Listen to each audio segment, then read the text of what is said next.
जय हिंद दोस्तों। आइए इस वीडियो में देखेंगे ज्ञान बिंदु जीएस एकेडमी के द्वारा जो थर्ड एडिशन बुक निकाला गया है। इस बुक को इस वीडियो में कैप्चर करेंगे। जो बिहार दरोगा के सभी प्रीवियस ईयर क्वेश्चन को देखेंगे। जो इसमें 25 सेट दिया गया है। 2004 से 2008 के बीच जितने भी एग्जाम हुए हैं बिहार दरोगा का, पीटी हो या मेंस, सभी का इसमें सेट बाय सेट दिया गया और इसका फुली डिस्कशन दिया गया है। मानिए ये बुक आपका फुली एक सिलेबस है। आपकी आगामी एग्जाम में आने वाली क्वेश्चन की संभावना 60% बनती है। तो इस वीडियो में हम लोग देखेंगे जो आपकी 2446 पोस्ट के लिए जो सेकेंड शिफ्ट का क्वेश्चन को देखेंगे।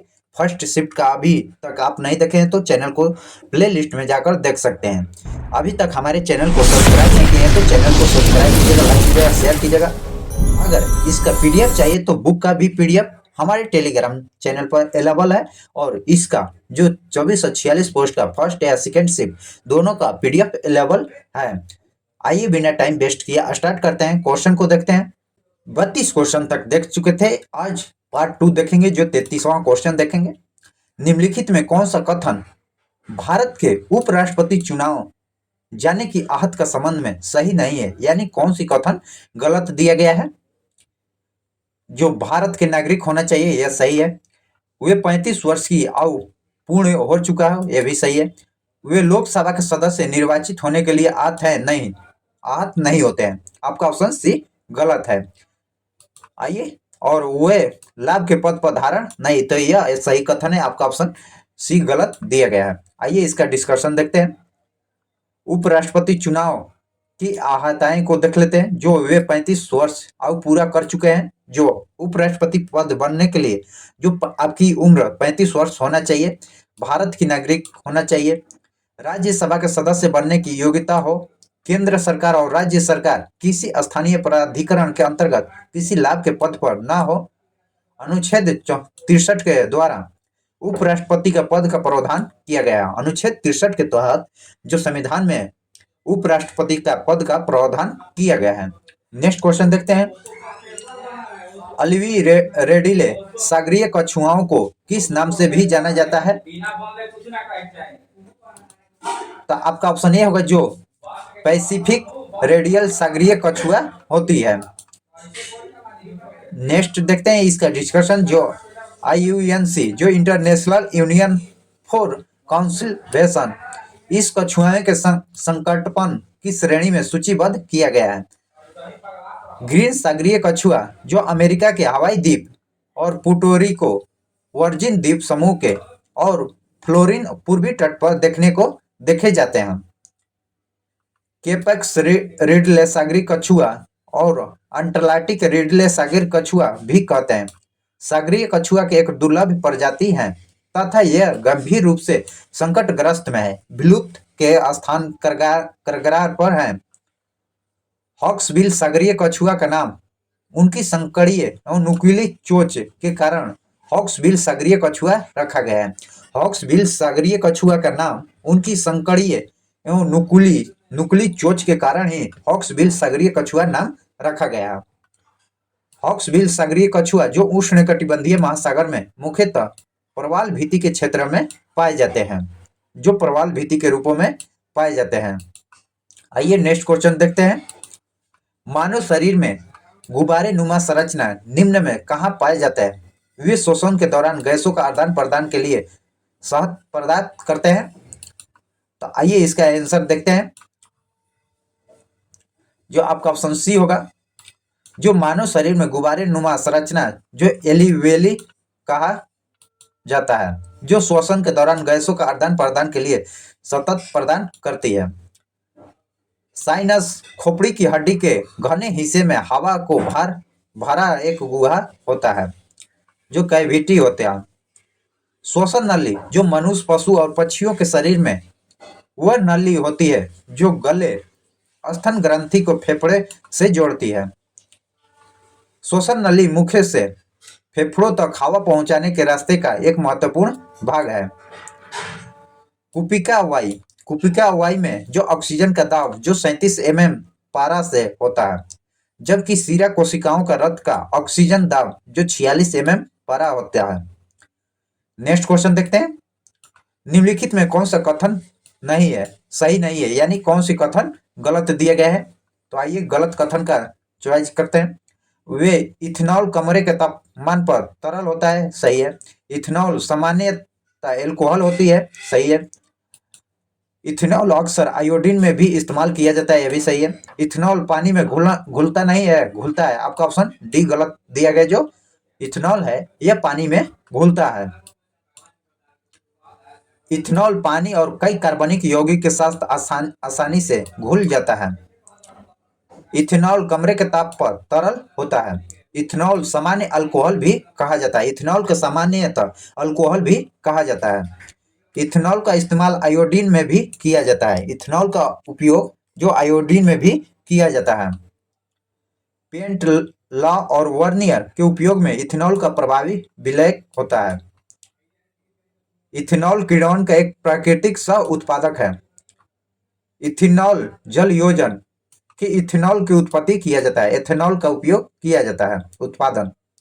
नेक्स्ट क्वेश्चन देखते हैं, 66वां सीनियर पुरुष राष्ट्रीय कबड्डी चैंपियनशिप 2019 किसे जीता है। तो आपका ऑप्शन डी होगा, जो ओएनजीसी ने जीता है। आइए इसका बेहतरीन डिस्कशन देखते हैं। जो महाराष्ट्र ने 66वां सीनियर पुरुष राष्ट्रीय कबड्डी चैंपियनशिप 2019 में जीता है, जो उस समय का यह करंट अफेयर का खेल है, जो खेल कूद से भी आपकी एग्जाम में 2 या 3 क्वेश्चन करंट अफेयर से रहता है। 69वां सीनियर पुरुष राष्ट्रीय कबड्डी चैंपियनशिप 2022 इंडियन रेलवे ने महाराष्ट्र को जो 38 से 21 हराकर चौथे स्थान का खिताब जीता है। 38-21 से हराकर जो चौथे स्थान का खिताब जीता है। सीनियर पुरुष राष्ट्रीय कबड्डी चैंपियनशिप की शुरुआत जो 1952 में हुई थी। नेक्स्ट क्वेश्चन देखते हैं, 38 क्वेश्चन नंबर देखेंगे। निम्नलिखित में किसके द्वारा स्मार्ट इंडियन हैकाथॉन 2019 में आयोजित किया गया था।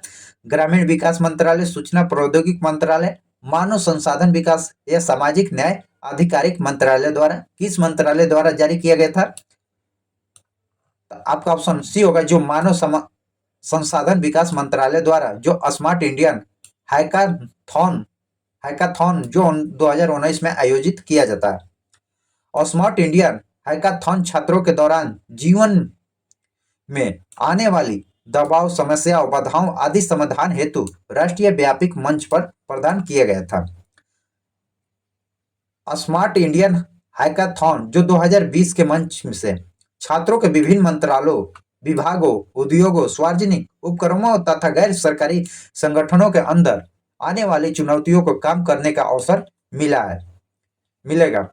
पहले 3 संस्करण चलाया गया था, जो SIH जो 2017, 2018 और 2019 में नवाचार को बढ़ावा देने के बेहद सफलता साबित यह हुआ था। नेक्स्ट क्वेश्चन देखते हैं, किसके सदस्य सामान्यतः हरी सवाल होते हैं। किसके सामान्यतः हरी सवाल होते हैं। तो आपका ऑप्शन बी होगा, जो क्लोरोफाइटा का सदस्य हरी सवाल होते हैं, क्लोरोफाइटा का। आइए इसका बेहतरीन डिस्कशन देखते हैं। हरी शैवाल उच्च रक्तदाब के पीड़ित व्यक्तियों के लिए लाभदायक होता है। शैवालों के अध्ययन को फाइकोलॉजी कहा जाता है। शैवालों के अध्ययन को जो फाइकोलॉजी कहा जाता है। बर्फ में पाए जाने वाले शैवालों को क्रिस्टोफाइटस कहा जाता है। जो बर्फ में पाया जाता है शैवाल वह क्रिस्टोफाइटा कहा जाता है। चट्टानों में पाए जाने वाले शैवाल को जो लिथोफाइटस कहा जाता है, लिथोफाइटस। जापान के निवासी को जो पोरोफाइरा नामक शैवालों का प्रयोग भोजन के रूपों में भी करते हैं। नेक्स्ट क्वेश्चन देखते हैं, जो 40 क्वेश्चन को देखेंगे। ट्यूरिंग अवार्ड किस क्षेत्र से संबंधित है। ट्यूरिंग अवार्ड किस क्षेत्र से संबंधित है। तो आपका ऑप्शन सी होगा, जो कंप्यूटर विज्ञान AI के द्वारा है। कंप्यूटर विज्ञान AI के द्वारा जो ट्यूरिंग अवार्ड का संबंध जो कंप्यूटर विज्ञान से संबंधित है। इस अवार्ड को कंप्यूटर क्षेत्र का नोबेल पुरस्कार कहा जाता है। ट्यूरिंग अवार्ड को। ट्यूरिंग अवार्ड जो 2023 में बॉम्बे में मेटकॉफ को मिला है। दादा साहेब फाल्के पुरस्कार जो सिनेमा जगत का सर्वोच्च पुरस्कार है। 2020 का 52वां दादा साहेब फाल्के पुरस्कार 2022 में आशा परेख को दिया गया है। 51वां जो 2019 में रजनीकांत को और वर्ष 2022 में दादा साहेब फाल्के पुरस्कार फिल्म अभिनेत्री जो रेखा को मिला है। वर्ष 2023 में दादा साहेब फाल्के पुरस्कार वाहिद रहमान को दिया गया है। वाहिदा रहमान को दिया गया है 2023 का। यह मैथ का क्वेश्चन है, तो आप सभी वीडियो को पुश कर इसका डिस्कशन देख सकते हैं।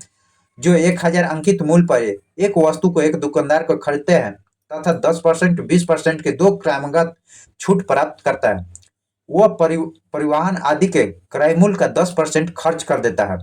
वहीं वस्तु के किसी मूल्य पर बेचने के तथा उससे 15% लाभ हो। जो टोटल आपका 1000 अंकित मूल्य दिया गया है उस पर 2 बार छूट दिया गया है 10 और 20% का। 1000 गुणे 90/100 और 20/100 होगा। इसको कटाइएगा 4 जीरो से, आपका 3 1 यहाँ पर 720 आएगा।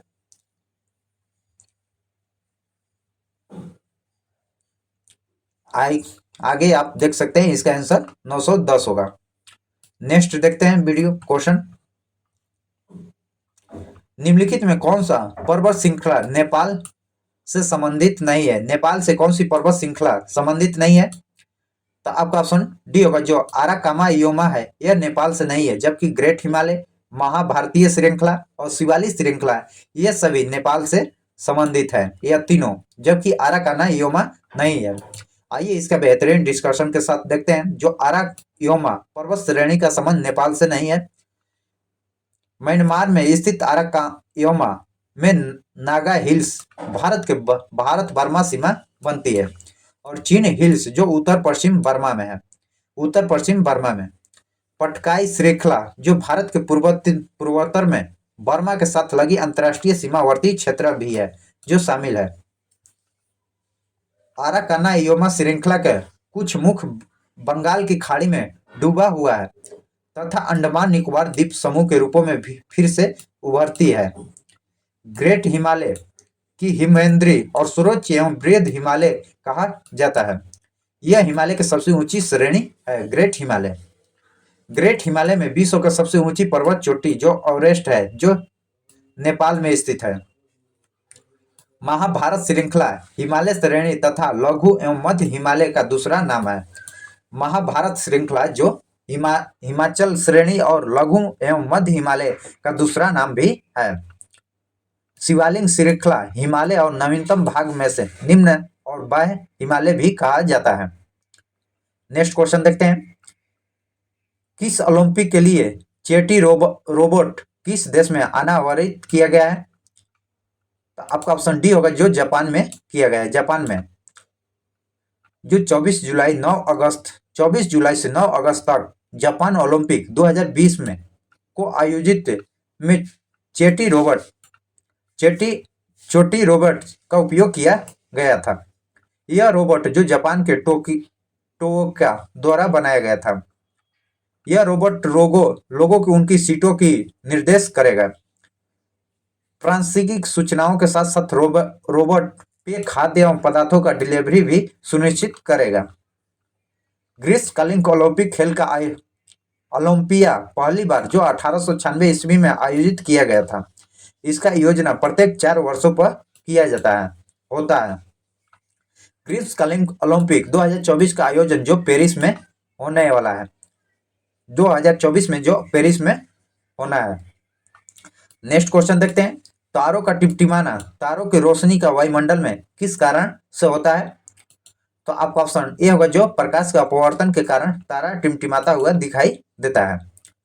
जब प्रकाश की किरण एक माध्यम से दूसरे माध्यम में प्रवेश करती है तो पथ का विचलन हो जाती है। इस घटना को प्रकाश का अपवर्तन कहलाता है। अपवर्तन के कारण जल के भीतर पड़ी हुई मछली अपनी वास्तविक गहराई से ऊपर उठी हुई प्रतीत होती है। अपवर्तन के फलस्वरूप ही द्रव में आंशिक डूबी हुई सीधी छड़ टेढ़ी दिखाई पड़ती है।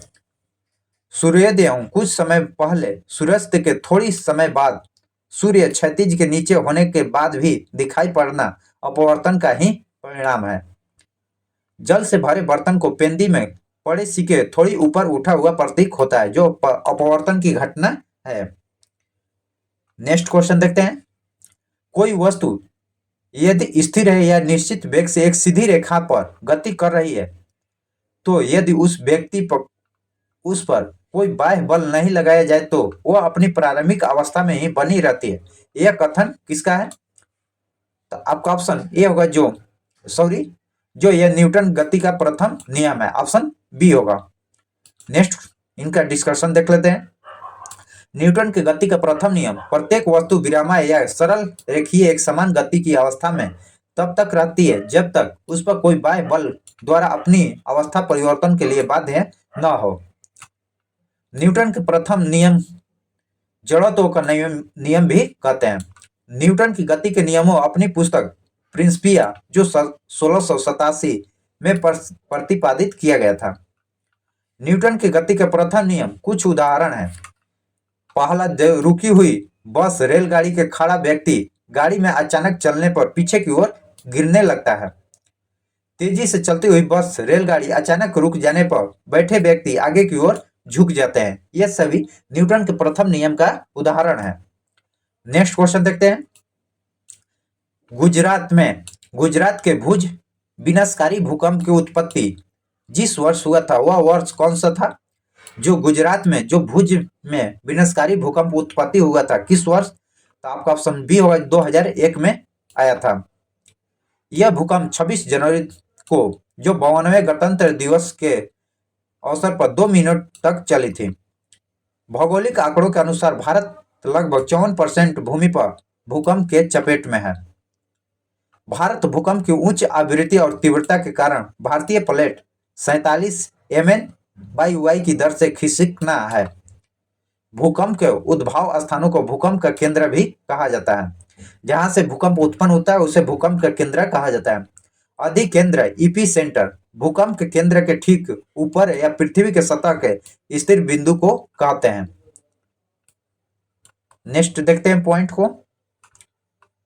राष्ट्रीय उद्यान जो भारत एवं नेपाल की सीमा पर गंडक नदी के तट पर स्थित है कौन सा? तो आपका ऑप्शन सी होगा, जो वाल्मीकि नेशनल पार्क है, यह बिहार में है। वाल्मीकि नेशनल पार्क जो वाल्मीकि राष्ट्रीय उद्यान भारत एवं नेपाल की सीमा पर गंडक नदी के तट पर स्थित है। यह एक टाइगर रिजर्व वन्य जीव अभयारण्य है। यह बिहार के पश्चिम चंपारण जिले में अवस्थित है। INC जो इंटरनेशनल यूनियन कॉन्जर्वेशन में श्रेणी 2 में रखा गया है। Great Himalaya national park Himachal Pradesh राज्य के कुल्लू क्षेत्र में स्थित है। Hemis high altitude national park जो भारत के पूर्वी लद्दाख केंद्र शासित प्रदेश के उच्च अक्षांश में अवस्थित राष्ट्रीय उद्यान है। नंदा देवी नेशनल पार्क उत्तर भारत के नंदा देवी शिखर जो 3139 मीटर के आसपास स्थित है। नेक्स्ट क्वेश्चन देखते हैं। 2020 का ग्रीष्मकालीन ओलंपिक खेलों का मेजबानी कौन करेगा? तो आपका ऑप्शन सी होगा, जो जापान करेगा। जापान 2020 के ग्रीष्मकालीन ओलंपिक खेलों का मेजबानी जो जापान किया था। ऑस्ट्रेलिया ने ओलंपिक खेलों की मेजबानी 2 बार, जो सन 1956 में जो मेलबर्न में और 2000 ईस्वी में सिडनी में कर चुका है। 1924 ईस्वी में भारतीय ओलंपिक परिषद की स्थापना की गई थी। इस परिषद के प्रथम अध्यक्ष सर जे टाटा थे। भारतीय ओलंपिक परिषद की स्थापना जो 1924 में किया गया था, जिसकी प्रथम अध्यक्ष सर जे टाटा थे। ओलंपिक खेल जो 2024 में पेरिस तथा ओलंपिक 2028 का USA जो प्रस्तावित करेगा। 1960 ईस्वी में टीवी पर ओलंपिक खेलों का प्रसारण जो रोम ओलंपिक से प्रारंभ हुआ था। एक ही ओलंपिक में सर्वाधिक पदक जीतने वाले पुरुष खिलाड़ी जो अमेरिका के तैराक माइकल फ्लेस है तैराक के क्षेत्र में। नेक्स्ट क्वेश्चन देखते हैं। काकोट राजवंश का संबंध निम्नलिखित में किस इतिहास से है? तो आपका ऑप्शन बी होगा, जो जम्मू कश्मीर से संबंध है। जम्मू कश्मीर से काकोट राजवंश का संबंध जो जम्मू कश्मीर के इतिहास से है। हर्षवर्धन के जीवन काल का दुर्लभ वर्धन का काकोट वंश की स्थापना की थी।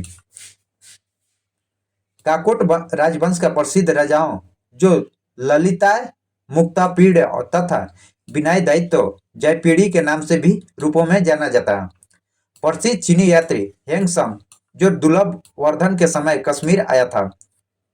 दुर्लभ वर्धन धन काकोट राजवंश के बाद कश्मीर का उत्पल राजवंश की स्थापना हुआ था। उत्पल वंश की स्थापना हुआ था।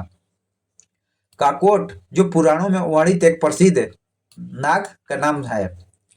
आइए नेक्स्ट क्वेश्चन को देखते हैं। विद्युत विभवांतर का एसआई की यूनिट क्या होता है? जो एसआई यूनिट क्या होता है? तो आपका ऑप्शन डी होगा जो वोल्ट है। वोल्ट एक अदिश राशि है। इटली के प्रसिद्ध वैज्ञानिक ने एल्सेल्डो वोल्ट ने के समान में विभव की इकाई वोल्ट रखा गया। वोल्ट मीटर एक यंत्र है जिसके द्वारा विभवांतर की माप की जाती है। एम्पियर जो विद्युत धारा के एसआई मात्रक है। नेक्स्ट क्वेश्चन देखते हैं। निम्नलिखित में कौन सा 2019 के रासायनिक विज्ञान के क्षेत्र में नोबेल पुरस्कार विजेता की सूची में नहीं है? इनमें से कौन सा 2019 में रासायनिक विज्ञान क्षेत्र में नोबेल पुरस्कार से शामिल नहीं किए गए थे? तो आपका ऑप्शन डी होगा जो गोनी स्मिथ को शामिल नहीं किया गया था, जबकि आपका जॉन बी डी गुडएन को शामिल किया गया था। एम अस्टेनी बीटिंग को शामिल किया गया था। अकीरा योसनो को शामिल किया गया था। रसायन विज्ञान 2019 का नोबेल पुरस्कार जॉन बी गुडनेप, एम ऑस्ट्रेलियन बिंगटम और अक्री योसनो को लिथियम आयन बैटरी के विकास के लिए दिया गया था। लिथियम आयन बैटरी के विकास के लिए यह तीनों लोगों को 2019 में नोबेल पुरस्कार दिया गया था। नोबेल पुरस्कार विजेता जो सभी क्षेत्र में प्रथम है। जो साहित्य में जो 1901 में दिया गया था सुली सोबोधोम। शांति के क्षेत्र में जीन हेनरी डुनाट को 1901 में। रासायनिक के क्षेत्र में जो प्रथम है जैकबस हेनरिक्स बैक्टीहॉफ को। भौतिक के क्षेत्र में जो विलियम कॉनराल्ड रटनगन को। और चिकित्सा के क्षेत्र में जो सभी 1901 में दिया गया था एमिल एल्टफल वन बेहरिंग को। और अर्थशास्त्र के क्षेत्र में नोबेल पुरस्कार जो 1969 में रेगनर फिशर और जॉन टिनबर्गर को दिया गया था। दो लोगों को दिया गया था। नेक्स्ट क्वेश्चन देखते हैं। निम्नलिखित में कौन सा मानव जीवन के सभी दुखों को नाश के लिए अष्टांगीय मार्ग का सलाह दिया था? तो आपका ऑप्शन सी होगा जो गौतम बुद्ध ने दिए थे। बौद्ध धर्म में इसका वर्णन देखने को मिलता है। तो आइए अष्टांगीय मार्ग को देखते हैं। जो सम्यक दृष्टि, सम्यक संकल्प, सम्यक वाणी, सम्यक कर्मण, सम्यक आजीव और सम्यक व्यायाम, सम्यक स्मृति और सम्यक समाधि, ये अष्टक मार्ग है। बुद्ध द्वारा गृह त्याग जो महाभिनिष्क्रमण कहा जाता है। बुद्ध द्वारा दिए गए प्रथम उपदेश धर्म चक्र प्रवर्तन कहलाता है। बुद्ध की मृत्यु जो महापरिनिर्वाण कहलाता है। वर्धमान महावीर जैन धर्म के 24वें अंतिम तीर्थकर थे। निम्नलिखित में कौन सा लॉर्ड कर्जन का योगदान नहीं है? लॉर्ड कर्जन का योगदान कौन सा नहीं है? जो पुलिस सुधार है, बंगाल विभाजन है, सेना न्याय और सती प्रथा पर रोक। आपका ऑप्शन डी होगा जो यह नहीं है, जबकि यह तीनों में है। आइए इसे बेहतरीन डिस्कशन के साथ देखेंगे।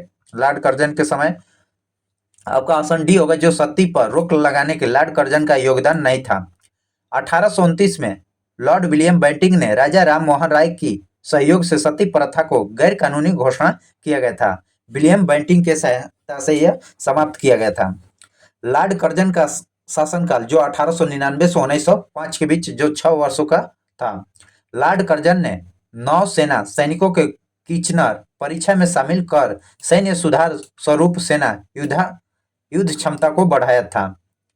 लॉर्ड कर्जन ने भारत को पहली बार ऐतिहासिक इमारतों धरोहर की सुरक्षा एवं इमारतों के लिए भारतीय पुरातात्विक विभाग की स्थापना भी किया था। लॉर्ड कर्जन ने अकाल योग का गठन जो कर्जन ने किए थे। सर एंटली मैकडॉनल्ड ने की अध्यक्षता में किया गया था अकाल योजना का गठन। कर्जन के कार्यकाल में ही 1904 ईस्वी में भारतीय विश्वविद्यालय अधिनियम पास किया गया था। लॉर्ड कर्जन के शासन काल में ही जो 1904 ईस्वी में भारतीय विश्वविद्यालय अधिनियम पास किया गया था। नेक्स्ट क्वेश्चन देखते हैं। निम्नलिखित में कौन सा 29 अगस्त 1947 को गठित प्रारूप समिति का सदस्य नहीं थे? प्रारूप समिति का सदस्य कौन नहीं थे? जो डॉक्टर B.R. अम्बेडकर ये थे। सैयद मोहम्मद सदालू ये भी थे। Doctor K.N. मुंशी थे। आपका डॉक्टर राजेंद्र प्रसाद नहीं थे। आपका ऑप्शन डी होगा। 29 अगस्त 1947 को गठित प्रारूप समिति के सदस्य जो डॉक्टर राजेंद्र प्रसाद शामिल नहीं थे। प्रारूप समिति के अध्यक्ष डॉक्टर भीमराव अम्बेडकर थे। भीमराव अम्बेडकर।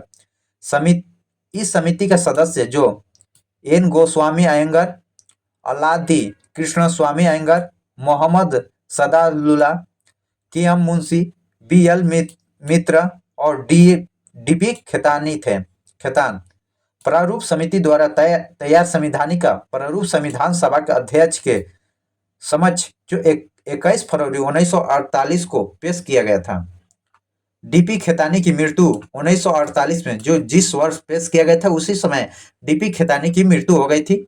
बाद में T.T. कृष्णाचारी और B.L. मित्रा के स्थान पर जो N. माधवराव के प्रारूप समिति का सदस्य बनाया गया। संविधान सभा के संवैधानिक सलाहकार जो B.N. राव 243 अनुच्छेद और 13 अनुसूची वाले संविधान का प्रथम प्रारूप तैयार किए थे। नेक्स्ट क्वेश्चन देखते हैं। निम्नलिखित सूत्रों में कौन सा कैल्शियम कार्बोनेट का निरूपित करता है?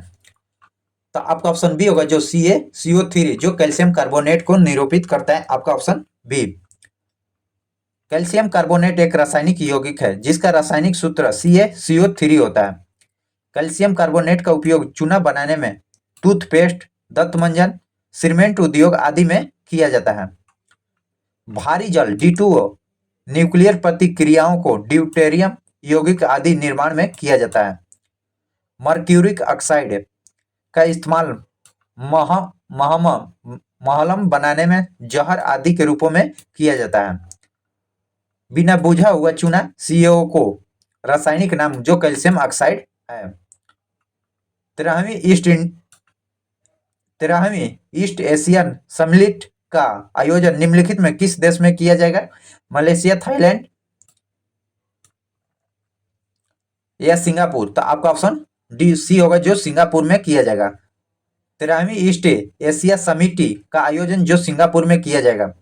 पूर्वी एशिया शिखर सम्मेलन एशियाई पैसिफिक क्षेत्र में जो 18 देशों के नेताओं द्वारा संचालित एक मंच है जिसका गठन शांति, सुरक्षा, समृद्धि के उद्देश्यों में किया जाता है। भारत शुरुआत में ही 2005 में इस सम्मेलन में भाग ले रहा है। पहला एशियाई समिति का आयोजन जो 14 दिसंबर 2005 को मलेशिया के कुआलालंपुर में किया गया था। शुरुआती समय में 16 देश नेताओं द्वारा इस मंच का संचालन किया गया था। 2011 में 6वें पूर्वी एशियाई शिखर सम्मेलन में 2 देश रूस और अमेरिका भी भाग लिया है। और 17वीं एशियाई शिखर सम्मेलन 2022 में 13 नवंबर को जो कंबोडिया की राजधानी नोम पेन में आयोजित की जाएगी, जिसकी अध्यक्षता कंबोडिया ने की है। 18वीं पूर्वी एशियाई शिखर सम्मेलन 2023 का इंडोनेशिया जकार्ता में आयोजित किया गया। नेक्स्ट क्वेश्चन देखते हैं। निम्नलिखित में कौन सा 1905 में बंगाल विभाजन के समय भारत का वायसराय था? तो आपका ऑप्शन लॉर्ड कर्जन थे, लॉर्ड कर्जन। आपका ऑप्शन डी होगा। आइए 1905 में बंगाल विभाजन के समय भारत का वायसराय जो लॉर्ड कर्जन थे, लॉर्ड कर्जन प्रथम। 20 जुलाई 1905 को अन्य स्रोतों एवं BPSC 64वीं के अनुसार यह क्वेश्चन पूछा गया है। 20 जुलाई 1905 को शिमला में बंगाल के विभाजन की घोषणा किया गया था। बंगाल के 2 प्रांतों में बांट दिया गया, पूर्वी बंगाल और असम प्रांत में पश्चिमी बंगाल। ढाका जो पूर्वी बंगाल का मुख्यालय बनाया गया था। लॉर्ड एगलिन प्रथम के बहावी आंदोलन का दमन किया। लॉर्ड एगलिन द्वितीय ने जो भारत को तलवार के बल पर विजेता किया गया और तलवार के बल पर ही इसकी रक्षा किया जाएगा, इनका कथन है। नेक्स्ट क्वेश्चन देखते हैं। एंटी सिप्टाफाइड मिशन इंद्रधनुष का संबंध किस क्षेत्र से है? तो आपका ऑप्शन डी होगा जो टीकाकरण से है, टीकाकरण से। आइए इससे संबंधित जो तीव्र गहन मिशन इंद्रधनुष पूरे भारत में 2 दिसंबर 2019 को IMI 2.0 के नाम से शुभारंभ किया गया। इस मिशन का उद्देश्य 2 वर्षों से कम उम्र के बच्चों और उनकी गर्भवती महिलाओं को 8 वैक्सीन रोकथाम योग्य बीमारियों की रक्षा करना। इस मिशन के अंतर्गत टीकाकरण अभियान का तपेदिक, मोंजीटाइटिस खसरा, हेपेटाइटिस बी, टेटनस, काली खांसी और पोलियोमाइलिटी डिप्थीरिया के टीका शामिल किया गया था, जो 8 टीका दिया गया था। इस मिशन के अंतर्गत कुछ विशेष रोगों जैसे हीमोफिलिस आदि बीमारियों के रोकथाम में किया गया था। जो जापानी एन्सेफेलाइटिस का टीका भी बनाया जा रहा है। इस मिशन को 2019 से मार्च 2020 तक चलेगी। निम्नलिखित में कौन सी बीमारी का संबंध जो निक्षय पोषण योजना से है? तो आपका ऑप्शन बी होगा, जो ट्यूबरकुलोसिस, जो टीबी का संबंध है। निक्षय पोषक योजना का संबंध जो तपेदिक टीका से संबंधित है, टीबी से। निक्षय पोषक योजना का शुरुआत जो अप्रैल 2018 के भारत केंद्र सरकार के द्वारा किया गया। इस योजना के पर्यवेक्षण भारत सरकार के स्वास्थ्य एवं कल्याण विभाग द्वारा किया जाता है। निक्षय पोषक योजना के तहत प्रत्येक टीबी रोगियों को प्रत्येक माह में 500 रुपए दिए जाएगा। इस योजना के तहत नामांकित कुल मरीजों एवं लाभार्थी का 13 लाख तक पहुंच गई है। केंद्र सरकार के वित्तीय सहायता प्राप्त करने के लिए रोगियों की आधिकारिक पोर्टल निक्षय पर अपना नाम दर्ज करना होता है। नेक्स्ट क्वेश्चन देखते हैं। रंगनाथीट पक्षी अभयारण्य, रंगनाथीट पक्षी अभयारण्य स्थित है कहां पर? तो आपका ऑप्शन बी होगा, जो कर्नाटक में स्थित है। कर्नाटक में यह पक्षी अभयारण्य जो कर्नाटक में स्थित है। इस पक्षी अभयारण्य में 200 से अधिक पक्षियों की प्रजाति पाई जाती है।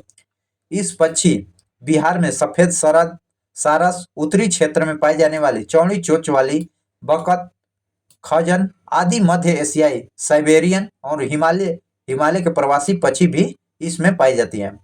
पिछले वर्ष कृष्णा राजसागर बांध का अतिरिक्त पानी छोड़ देने के कारण परिणाम स्वरूप इस अभियान में उपस्थित सैकड़ों घोंसले और द्वीप जलमग्न हो गए थे।